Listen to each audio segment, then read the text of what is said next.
So Aljamain Sterling retains his bantamweight gold in the majority decision over Henry Cejudo. I thought it was a great fight, fantastic, loved every minute of it. I'm going to go over the main card of UFC 288, but before we do that, don't forget to subscribe as we've got brand new videos coming out every week. So as far as the main event goes, Aljamain Sterling versus Henry Cejudo. I loved every minute of it. I thought it was a great chess match. I thought it was a great clash of potential styles. There was moments in the fight for both of these competitors, takedowns. There was great striking.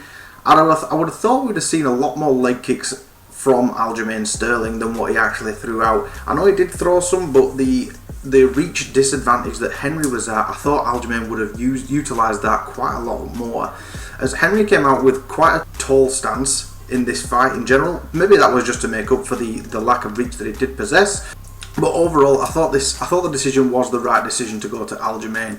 I know it was a split decision. One judge gave it to Henry, and there was a few people on Twitter after who was enraged that Henry didn't get the win.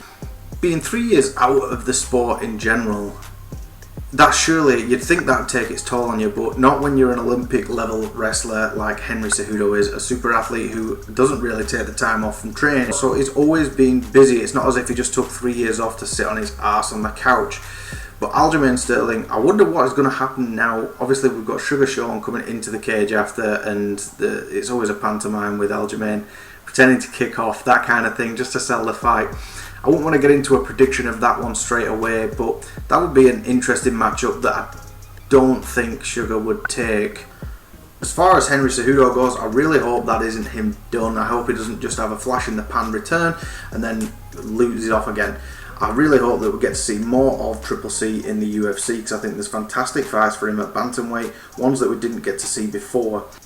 Now, time will tell. Maybe we'll see both of these competitors fight again further down the line, which I wouldn't be opposed to one bit. But here at Northernlights, we got it wrong again. We've always doubted Aljamain Sterling. I'm still going to doubt him, and I'm going to pick Henry Cejudo to win. And I think it's about time we put some respect on his name. Obviously, it's a little tainted with how he won the gold itself with that illegal knee. He took Piotr to decision since then, and then he's beaten TJ Dillashaw, who was compromised with a shoulder injury during his training camp. Now he's beaten a returning Henry Cejudo. What more does Aljamain Sterling have to do in order to gain respect from the fans and to be considered as the legitimate bantamweight champion?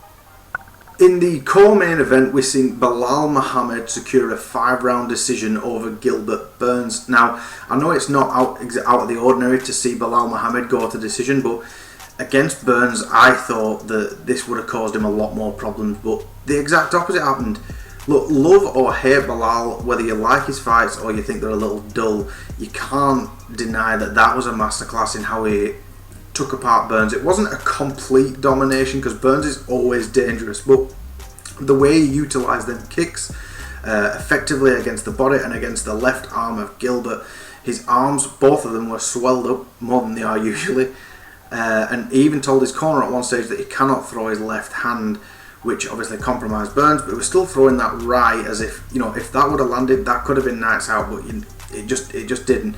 Belal, what an excellent performance. But you wonder now as well, because obviously Belal's going to be calling for that title shot, which now I'm sold 100%. I think he deserves, definitely. But obviously we've got Colby Covington versus Leon Edwards, whenever that may be later in the year.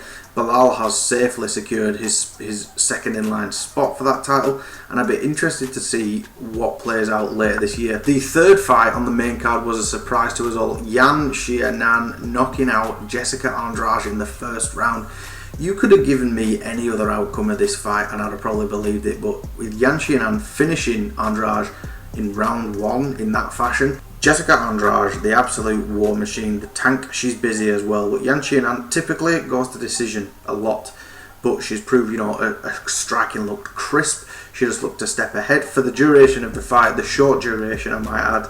She just looked a step ahead of Andrade. She was busier, crisper, cleaner, everything like that, and she just got caught on the way in. So I mean, well done to Xiaonan. I really do wonder what's going to be next for her as well, because obviously there's a few killers in that division, but I'm just dropping it out there. Xiaonan versus Zhang Weili would be a fight that I would not want to miss. Overall, I was pleasantly surprised by UFC 288. It almost under-promised and over-delivered for me as a fan. But let me know what you think about the event in general. Let me know down below in the comments. And thank you everyone for watching. If you can like, comment and subscribe, it really does help us out.